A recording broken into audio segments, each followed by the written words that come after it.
എല്ലാവർക്കും നമസ്കാരം. എൻ്റെ പേര് അരുൺകുമാർ. കാർത്തികപ്പള്ളി റേഞ്ച് ഓഫീസിൽ ഇപ്പോൾ എക്സൈസ് ഇൻസ്പെക്ടറായിട്ട് ജോലി നോക്കി വരുന്നു. കഴിഞ്ഞ ഒരു 5 വർഷമായിട്ട് ഞാൻ ലഹരി വിരുദ്ധ പ്രവർത്തനങ്ങൾ കൂടുതൽ സജീവമായി പ്രവർത്തനം ആരംഭിച്ചിട്ടുണ്ട്. കാര്യം വിമുക്തി പോലുള്ള പദ്ധതിയെ ഏറ്റെടുത്ത് നടത്തുവാനായിട്ട് കൂടുതൽ ആഗ്രഹിക്കുക ഉണ്ടായി. ഞാൻ കേരളത്തിലെ കൂടുതൽ കേസുകൾ എടുത്ത് മാത്രം നടന്ന ഒരു എക്സൈസിലെ ഉദ്യോഗസ്ഥനായിരുന്നു. മുഖ്യമന്ത്രിയുടെ വിശിഷ്ട സേവാ മെഡൽ ഉൾപ്പെടെ നിരവധി ഗുഡ് സർവീസുകൾ മേടിച്ചിട്ടുള്ള ഒരു എക്സൈസിൽ ഉദ്യോഗസ്ഥനാണ്. അപ്പോൾ ഒരു കാലഘട്ടത്തിൽ കേസുകൾ എടുക്കുക എന്നുള്ളത് മാത്രമായിരുന്നു എൻ്റെ ആഗ്രഹവും താല്പര്യവും. പലപ്പോഴും ലഹരി വിരുദ്ധ പ്രവർത്തനങ്ങൾക്ക് പോകുന്ന പലരെയും ഞാൻ ചിലപ്പോൾ കളിയാക്കുക പോലും ചെയ്തിട്ടുണ്ട്. പക്ഷേ ഇത് കഴിഞ്ഞ 2-3 വർഷമായിട്ട് കൂടുതൽ ലഹരി വിരുദ്ധ ക്ലാസ്സുകൾ എടുക്കാനും ഒക്കെ എനിക്കും താല്പര്യം തോന്നി തുടങ്ങി. കാര്യം ഇന്ന് എക്സൈസ് ഡിപ്പാർട്ട്മെൻറ്റ് പ്രധാനപ്പെട്ട ജോലികളിൽ ഒന്നായിട്ട് ലഹരി വിരുദ്ധ പ്രവർത്തനങ്ങളിൽ ക്ലാസ്സുകൾ എടുക്കുന്നതിലേക്ക് മാറിയിരിക്കുന്നു. വിമുക്തി പോലൊരു പദ്ധതി വന്നതിന് ശേഷം സ്കൂളുകൾ, കോളേജുകൾ, പ്രൊഫഷണൽ കോളേജുകൾ, ITIകൾ എന്ന് വേണ്ട എവിടെയൊക്കെ വിദ്യാലയങ്ങളുണ്ടോ അവിടെയൊക്കെ കടന്നു കയറി ലഹരിക്കെതിരെയുള്ള പ്രചരണങ്ങൾ നടത്തി വന്നു. പണ്ട് ഞങ്ങളുടെ ജോലി എന്ന് പറഞ്ഞാൽ സർക്കാർ നിയന്ത്രിതമായ ലഹരി വസ്തുക്കൾ വിൽക്കുന്ന സ്ഥാപനങ്ങളുണ്ട്.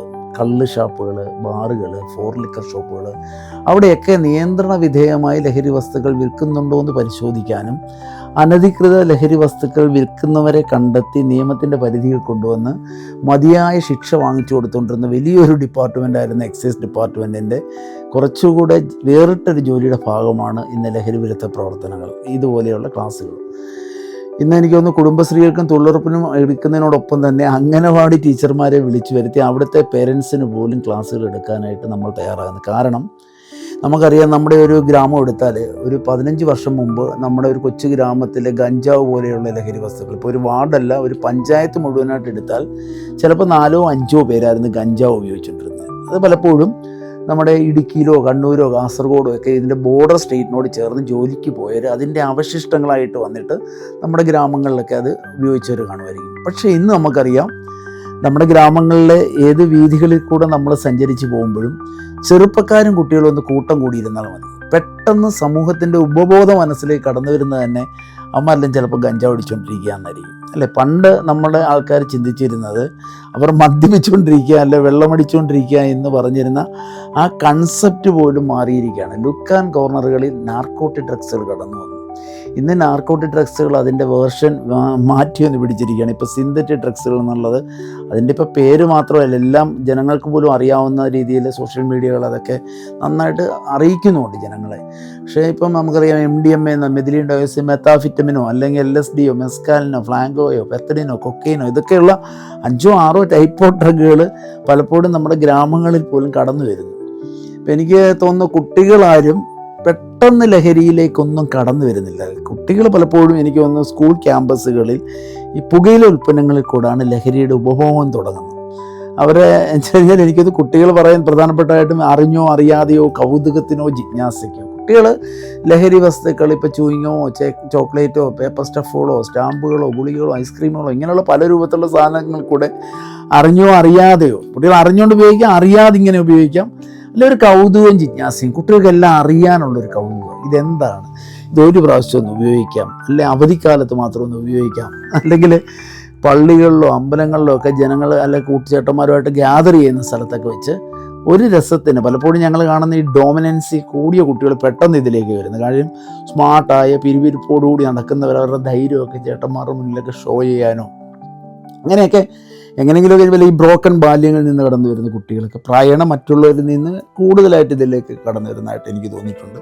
അപ്പോൾ കുട്ടികളിത് ഒരു പ്രാവശ്യം ഒന്ന് ഉപയോഗിക്കും, പിന്നീട് 1 മാസം കഴിഞ്ഞായിരിക്കും രണ്ടാമത് വീണ്ടും ഒന്ന് ഉപയോഗിക്കുന്നത്, പിന്നീട് എല്ലാ മാസവും വേണമെന്ന് തോന്നും, പിന്നീട് എല്ലാ ആഴ്ചയിലും വേണമെന്ന് തോന്നും, പിന്നീട് എല്ലാ ദിവസവും ഇതൊന്ന് ഉപയോഗിച്ചാൽ കൊള്ളാമെന്ന് തോന്നും, പിന്നെ എല്ലാ ദിവസവും ഒന്നിൽ കൂടുതൽ പ്രാവശ്യം വേണമെന്ന് തോന്നും. എന്നുവെച്ചാൽ ഇന്ന് 10ാം ക്ലാസ്സിൽ വെച്ച് ഇതൊന്ന് തുടങ്ങിയാൽ ഇപ്പോൾ ഹൻസും കൂളും എന്നൊക്കെ പറയുന്ന പുകയില ഉൽപ്പന്നങ്ങൾ, അതെന്ന് വെച്ചാൽ കേരളത്തിൽ നിരോധിക്കപ്പെട്ടൊരു സാധനമാണ്. കേരളത്തിൽ പൂർണ്ണമായിട്ട് നിരോധിക്കപ്പെട്ട ഈ സാധനം ഒരു പ്രാവശ്യം ഒന്ന് ഉപയോഗിച്ചിട്ട്, ഈ 10ാം ക്ലാസ്സിൽ ഒരു പ്രാവശ്യം ഒന്ന് ഉപയോഗിച്ചിട്ട് +2 കഴിയുമ്പോഴത്തേക്കും ഒരു 10 പ്രാവശ്യം അടുപ്പിച്ചത് ഉപയോഗിച്ചാൽ പോലും അവർക്ക് അതിൻ്റെ യൂഫോറിയ, അതിൻ്റെ സുഖം പോരാതെ തോന്നുമ്പോൾ അടുത്ത ക്വാളിറ്റി ഓഫ് ഡ്രഗ്സുകൾ അന്വേഷിക്കും. അടുത്ത ക്വാളിറ്റി ഓഫ് ഡ്രഗ്സുകൾ എന്ന് പറഞ്ഞാൽ പണ്ട് നമ്മുടെ ഗ്രാമങ്ങളിൽ ഈ മദ്യം എന്ന് പറയുന്ന സാധനം മാത്രമായിരുന്നു ഉണ്ടായിരുന്നെങ്കിൽ ഇന്ന് മദ്യമോ ഇനി പുകയില ഉൽപ്പന്നങ്ങളിൽ തന്നെ വെറൈറ്റി ഓഫ് ഡ്രഗ്സിലോ ഗഞ്ചാവിലോ പോലും ചിലപ്പോൾ കുട്ടികൾ പോകില്ല, നേരെ പോകുന്ന ചിലപ്പോൾ ഈ മോഡേൺ സിന്തറ്റിക് ഡ്രഗ്സുകളിലേക്ക് പെട്ടെന്ന് കുട്ടികൾ പോകുന്നതായിട്ട് കാണും. മോഡേൺ ഡ്രഗ്സിലേക്ക് പെട്ടെന്ന് കടന്നു വന്നു കഴിഞ്ഞാൽ എനിക്ക് മനസ്സിലാക്കാൻ പറ്റുന്നത് പുകയില ഉൽപ്പന്നങ്ങൾ ഫുഡ് സ്റ്റെപ്പുകളാണെങ്കിൽ ഇത് അവരുടെ ലൈഫ് സ്റ്റൈലിലേക്ക് തന്നെ മാറ്റുന്നൊരവസ്ഥയാണ്. കാര്യം പെട്ടെന്ന് അഡിക്ഷൻ എന്ന് പറഞ്ഞൊരവസ്ഥയിലേക്ക് അവരെ കൊണ്ടുപോകും. അപ്പോൾ അഡിക്ഷൻ എന്ന് പറഞ്ഞാൽ നമുക്ക് മനസ്സിലാക്കണം, ഇന്നൊരു സാധനം നമ്മൾ ഉപയോഗിക്കാൻ തുടങ്ങിയാൽ അടുത്തൊരു 16 തൊട്ട് 24 മണിക്കൂറിനകം വീണ്ടും നമുക്ക് അതേ അളവിലോ അതിൻ്റെ അല്പം കൂടുതൽ അളവിലോ നമുക്ക് വീണ്ടും വേണമെന്ന് നമ്മളെ നമ്മുടെ ന്യൂറോ സിസ്റ്റം ആവശ്യപ്പെടുന്ന അവസ്ഥയ്ക്കാണ് അഡിക്ഷൻ എന്ന് പറയുന്നത്. അഡിക്ഷൻ എന്ന് പറഞ്ഞാൽ അതാണ്. ഇപ്പം ഇന്ന് ഇത് ഉപയോഗിച്ചാൽ നാളെ ഇത് വേണം. അപ്പം കുട്ടികൾ ഇതിൻ്റെ വിഡ്രോവൽ എഫക്റ്റുകൾ പലപ്പോഴും താങ്ങാൻ പറ്റാത്തതുകൊണ്ട് വീണ്ടും വീണ്ടും ഇത് കൺസ്യൂം ചെയ്യാൻ തുടങ്ങും. അപ്പോൾ ഇത് ഇങ്ങനെ കൺസ്യൂം ചെയ്യുമ്പോൾ ഉള്ളൊരു പ്രശ്നം എന്ന് പറഞ്ഞാൽ ഈ അഡിക്ഷൻ ആയിക്കഴിഞ്ഞാൽ പിന്നെ എനിക്ക് തോന്നുന്നു ഒരു 10-12 വർഷം അവരുടെ നോർമൽ ലൈഫ് സ്പാൻ പോകുന്നുണ്ട്. ഇപ്പം അഡിക്ഷൻ എന്ന് പറഞ്ഞു കഴിഞ്ഞാൽ പിന്നെ അടുത്ത കാര്യം എന്ന് പറഞ്ഞാൽ അവരുടെ ലൈഫ് സ്പാനാണ്. ഇപ്പം നമുക്കറിയാം, നമ്മുടെ രാജ്യത്ത് സ്വാതന്ത്ര്യം നേടുമ്പം ഇന്ത്യ രാജ്യത്ത് നമ്മുടെ രാജ്യത്തിലെ ശരാശരി ഒരു ആയുസ് എന്ന് പറഞ്ഞാൽ 43 വയസ്സായിരുന്നു. ഇന്ന് ഇന്ത്യ രാജ്യത്തിലെ ശരാശരി ആയുസ് പറയുന്നത് 72 വയസ്സാണ്. എനിക്കൊന്ന് ഇപ്പം ജനിച്ചു വീഴുന്ന കുഞ്ഞുങ്ങളുടെ ഒരു ശരാശരി ആയുസ് ചിലപ്പോൾ 90 വയസ്സ് വരെ എത്താനുള്ള ഒരു സാധ്യതയുള്ള ഇന്ത്യ എന്ന് പറയുന്ന ഒരു ഡെവലപ്പിംഗ് നേഷനിൽ, നമ്മുടെ രാജ്യം ഒരു ഡെവലപ്പിംഗ് നേഷനാണ്. ഇന്ത്യ എന്ന് പറയുന്ന ഒരു ഡെവലപ്പിംഗ് നേഷനിലെ ഏറ്റവും സുന്ദരമായ കേരളം എന്ന് പറഞ്ഞ സംസ്ഥാനത്തിലെ ഗർഭപാത്രങ്ങളിൽ വന്ന് പിറക്കുവാൻ ഭാഗ്യം കിട്ടിയിരിക്കുന്നവരാണ് നമ്മുടെ ഓരോ മക്കളും, അല്ലേ? ഇപ്പം ആഫ്രിക്കയിലെ സൊമാലിയ പോലൊരു രാജ്യത്താണ് പോയി നമ്മുടെ മക്കൾ ജനിച്ചിരുന്നെങ്കിൽ 4-5 ദിവസം കൂടുമ്പോൾ ഭക്ഷണം പോലും കിട്ടത്തുള്ളായിരുന്നു. ഇന്ന് അതൊന്നുമല്ല. ഇന്ന് പഠിക്കാൻ ആഗ്രഹിക്കുന്ന ഏത് കുഞ്ഞിനും അവൻ്റെ ഇഷ്ടപ്പെട്ട വിഷയങ്ങളുടെ പഠനങ്ങളുടെ ഔന്നത്യങ്ങളിലേക്ക് കടന്നു വരാൻ ഒരു പ്ലാറ്റ്ഫോം ഇവിടെ ഗവൺമെൻറ്റുകൾ ഒരുക്കിയിട്ടുണ്ട്. സാധ്യതകളുടെ ഒരു ലോകമാണ്. എന്തും പഠിക്കാനും, ഏത് കോഴ്സെടുത്ത് പഠിക്കാനും, ഏത് ടെക്നോളജികൾ പഠിക്കാനും ഒക്കെ ഒരു പ്ലാറ്റ്ഫോം ഇന്ന് ഇന്ത്യയിലെ മറ്റുള്ള സ്റ്റേറ്റിനേക്കാളും വിഭിന്നമായി ഒരു പ്ലാറ്റ്ഫോം ഇന്ന് കേരളത്തിലുണ്ട്. അപ്പം 70-80 വയസ്സ് വരെ, എന്നുവെച്ചാൽ ഏറ്റവും കുറഞ്ഞ 70-80 വയസ്സ് വരെ ആരോഗ്യ ദൃഢഗാത്രന്മാരായിട്ട് ജീവിക്കേണ്ട നമ്മുടെ മക്കൾ ചെറിയ ലഹരിയിലേക്ക് സ്കൂൾ ക്യാമ്പസുകളിലോ കോളേജ് ക്യാമ്പസുകളിലോ കടന്നു വന്നിട്ട് ഒരു 25 വയസ്സിനകം അല്ലെ 30 വയസ്സിനകം 10-15 വർഷം കൂടി ജീവിച്ചിട്ട് മരണപ്പെട്ടു പോവുകയോ അല്ലെ അവർ ദിശാബോധമില്ലാതെ മാറിപ്പോവുകയോ ചെയ്യാതിരിക്കാനുള്ള ശ്രദ്ധയും കരുതലും എക്സൈസിനും പോലീസിനും മാത്രം പോരാ, അല്ലേ? നമ്മുടെ സമൂഹം മുഴുവനായിട്ട് അതിനെ ഏറ്റെടുക്കണം. എക്സൈസും പോലീസും മാത്രം കേസുകൾ എടുത്ത് മാത്രം ഇതിനെ എറാഡിക്കേറ്റ് ചെയ്യുക എന്ന് പറയുന്നത് ഈസി അല്ല. ചെയ്യും എങ്കിൽ പോലും ഓൾമോസ്റ്റ് സഫിഷ്യൻ്റായ രീതിയിലേക്ക് അത് മാറ്റണമെന്നുണ്ടെങ്കിൽ എനിക്ക് തോന്നുന്നു നമ്മുടെ സമൂഹം മുഴുവനായിട്ടൊരു സാമൂഹ്യ പ്രതിബദ്ധതയായിട്ട് ഇതിനെ കാണണം, ഒരു സോഷ്യൽ കമ്മിറ്റ്മെൻ്റായിട്ട് ഇതിനെ കാണണം. കാര്യം 80 വയസ്സ് വരെ ജീവിക്കേണ്ടതിനെ 25 വയസ്സിനകം വിടാൻ പാടുണ്ടോ? ഇത് മാത്രമല്ല, നമ്മുടെ രാജ്യം ഒരു വികസ്വര രാജ്യം ഇന്ന് ഒരു വികസിത രാജ്യമായിട്ട് മാറുന്ന ഒരു സുന്ദരമായ ഒരു കാലഘട്ടമാണ്. കാര്യം സാമ്പത്തിക വളർച്ചാ നിരക്കിൽ 6-ൽ നിന്ന് 5 വന്ന് 5-ൽ നിന്ന് ഇപ്പോൾ 4-ലേക്ക് കടന്നിരിക്കുകയാണ്. എല്ലാവർക്കും ആരോഗ്യ ഇൻഷുറൻസ് കാർഡുകളായി. 2000 രൂപയോളം നമ്മളിപ്പോൾ ക്ഷേമ പെൻഷൻ കൊടുക്കാൻ തുടങ്ങി. നാഷണൽ കോളേജുകളും ഇൻ്റർനാഷണൽ കോളേജുകളും മാത്രമല്ല, ഇൻ്റർനാഷണൽ യൂണിവേഴ്സിറ്റികൾ പോലും കൊച്ചു കൊച്ചു ഗ്രാമങ്ങളിൽ പോലും കടന്നു വരുന്ന ഒരു സാധ്യതയുടെ ഒരു ലോകത്തിലേക്കാണ് നമ്മുടെ മക്കൾ എത്തിയിരിക്കുന്നത്. അപ്പം ഈ സാധ്യതകൾ മാക്സിമം യൂസ് ചെയ്ത് ഒരു 80 വയസ്സ് വരെ ജീവിക്കേണ്ട, എന്നുവെച്ചാൽ ഇപ്പോൾ 15 വയസ്സുള്ള ആൾ 2040 ആകുമ്പോൾ എനിക്ക് തോന്നുന്നു ഒരു 15 വർഷം കൂടെ പോയാൽ ഒരു 30 വയസ്സൊക്കെ ആയിട്ട് കരുത്തന്മാരും ബുദ്ധിമാന്മാരുമായിട്ട് നിൽക്കേണ്ട പ്രായത്തിൽ, എനിക്ക് പ്രധാനമന്ത്രി കഴിഞ്ഞ ദിവസം വലിയൊരു ആശാവഹമായ ഒരു കാര്യം പറയുന്നു. നമ്മുടെ രാജ്യം 2040 ലോകത്തിലെ തന്നെ സമ്പന്നമായ രാജ്യങ്ങളിൽ ഒന്നായിട്ട് മാറാനുള്ളൊരു സാധ്യത എന്ന് പറയുന്നത്.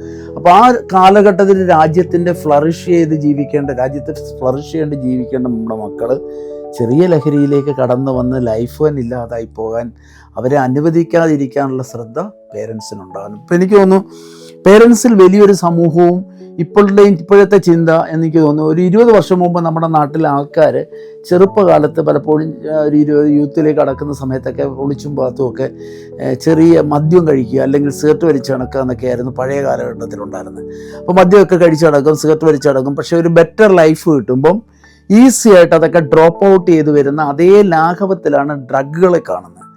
ഡ്രഗുകൾ എന്ന് പറയുന്നത് അത് ന്യൂറോ സിസ്റ്റത്തെയാണ് തകർക്കുന്നത്. ഇപ്പം മദ്യം കഴിച്ചു കഴിഞ്ഞാൽ നമ്മുടെ ഇൻറ്റേർണൽ ഓർഗൻസിനെ നശിപ്പിക്കും. വെച്ചാൽ ഹാർട്ട്, ലിവർ, കിഡ്നി എന്തൊക്കെയുള്ള സാധനങ്ങളെ നശിപ്പിക്കുമെങ്കിൽ ഇത് നമ്മുടെ ന്യൂറോ സിസ്റ്റത്തെയാണ് സബ്ഡ്യൂ ചെയ്യുന്നത്. ഇപ്പം എനിക്ക് തോന്നുന്നു നമുക്ക് നടക്കാനോ ഓടാനോ മിണ്ടാനോ പാടാനോ ചാടാനോ ഡാൻസ് കളിക്കാനോ പാട്ട് പാടാനോ ഏത് പ്രവർത്തികൾ ചെയ്യണമെങ്കിലും നമ്മുടെ തലച്ചോറ് പ്രവർത്തിക്കണം. അപ്പം ന്യൂറോ സിസ്റ്റത്തെയാണ് ഇത് തകർക്കുന്നത്. അതുപോലെ തന്നെ ചെറിയ ചെറിയ ലഹരികളുമായിട്ട് ട്രാവൽ ചെയ്യുമ്പോൾ സുഹൃത്തുക്കൾ നല്ലവരല്ലെങ്കിൽ പലപ്പോഴും അറിയാതെ പോലും ഇത്തരം ക്രൈമുകളിൽ പെട്ടുപോകാനുള്ള സാധ്യതകളാണ്. കാര്യം ചെറിയ ഡ്രഗുകൾ ഇപ്പോൾ 0.5 മില്ലിഗ്രാം ഒരുമിച്ച് യാത്ര ചെയ്യുന്ന വാഹനങ്ങളിലൊക്കെ 0.5 മില്ലിഗ്രാം ടു 10 ഗ്രാം വരെ പോലെയുള്ള ലഹരി വസ്തുക്കൾ കസ്റ്റഡിയിൽ വെച്ചാൽ നോൺ ബെയിലുള്ള ഒഫൻസുകളാണ്. എന്നുവെച്ചാൽ അറിയാമല്ലോ, 3 വർഷവും അതിൽ കൂടി ശിക്ഷ ലഭിക്കുന്ന കുറ്റങ്ങൾക്കാണ് നോൺ ബെയിലുള്ള ഒഫൻസുകൾ എന്ന് പറയുന്നത്.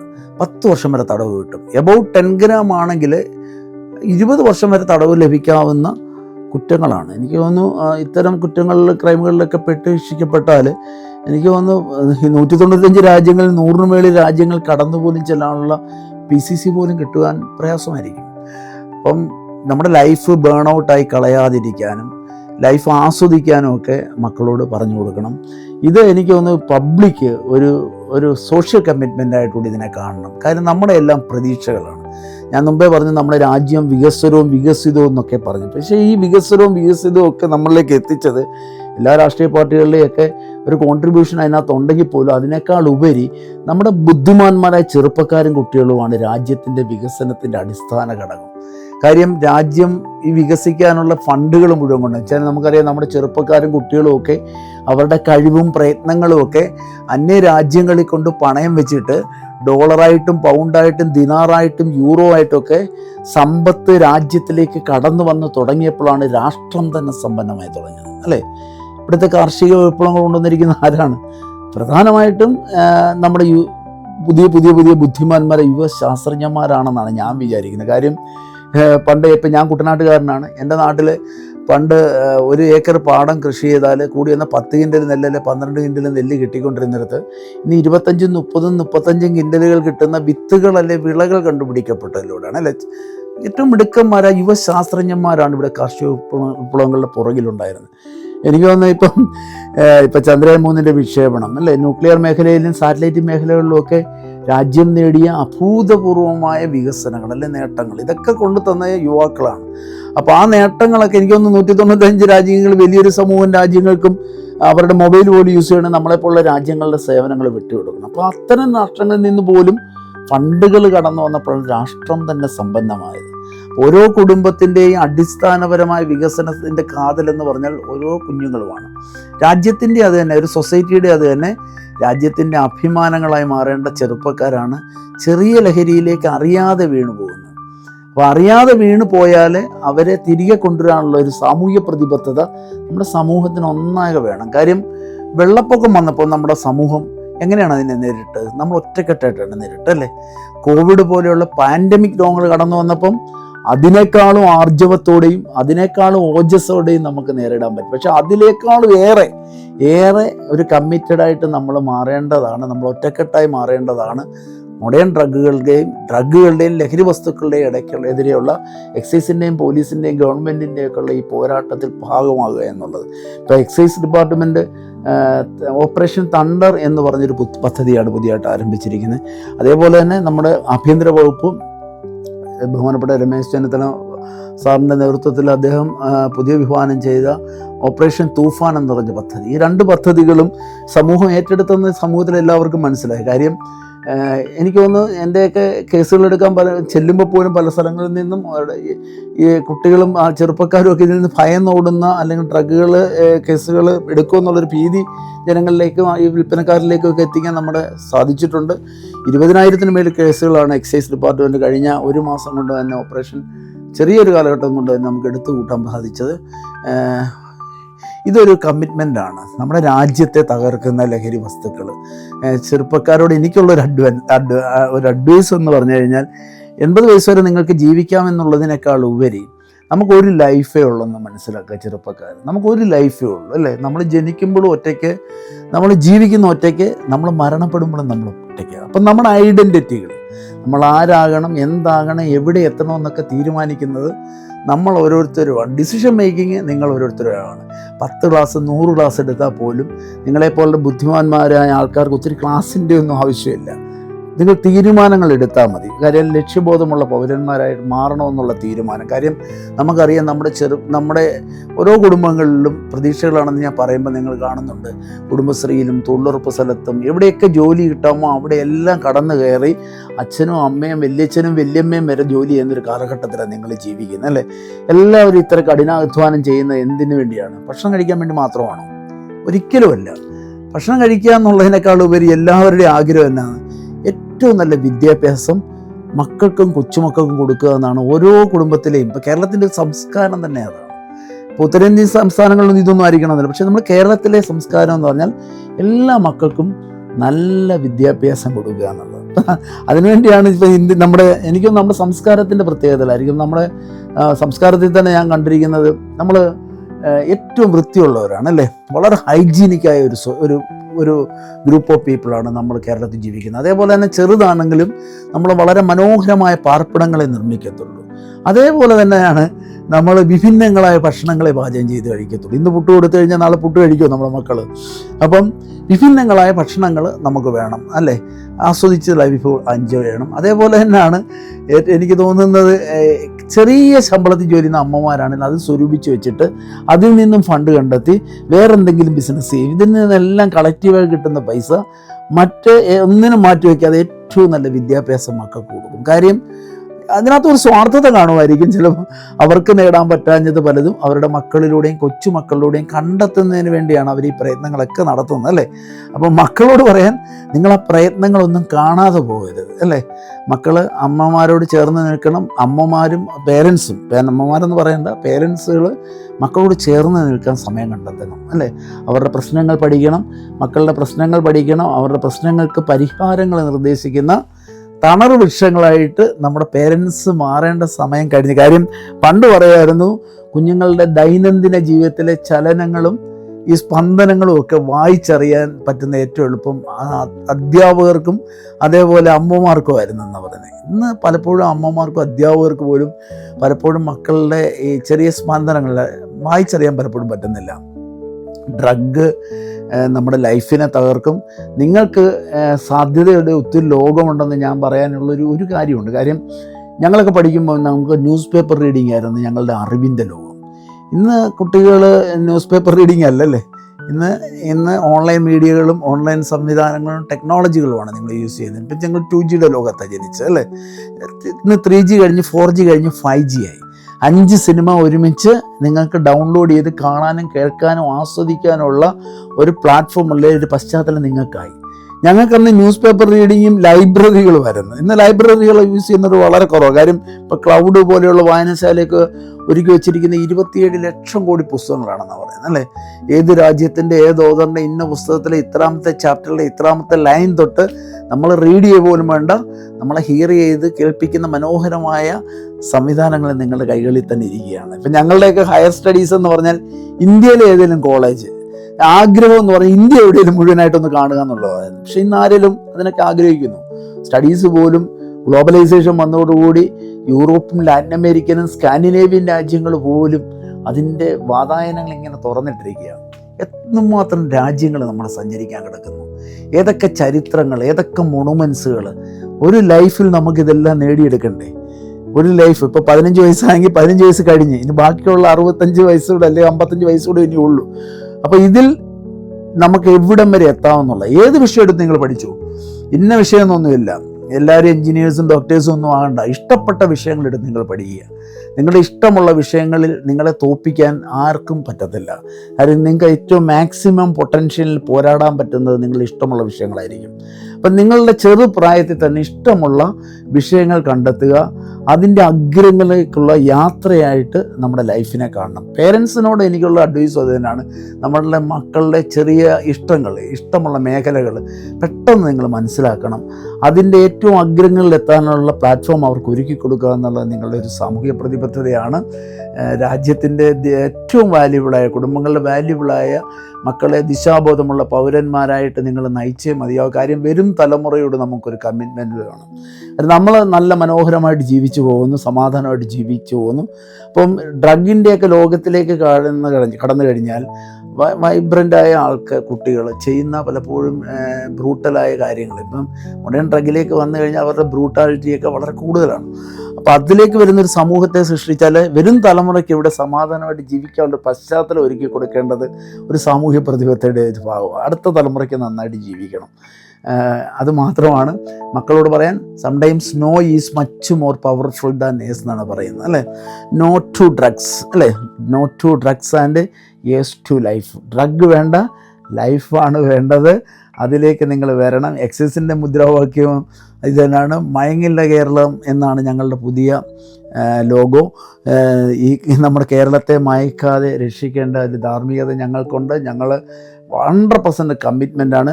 ഇപ്പോൾ ഞങ്ങളുടെ വിമുക്തിയുടെ ടോൾ ഫ്രീ നമ്പറുണ്ട് 14905.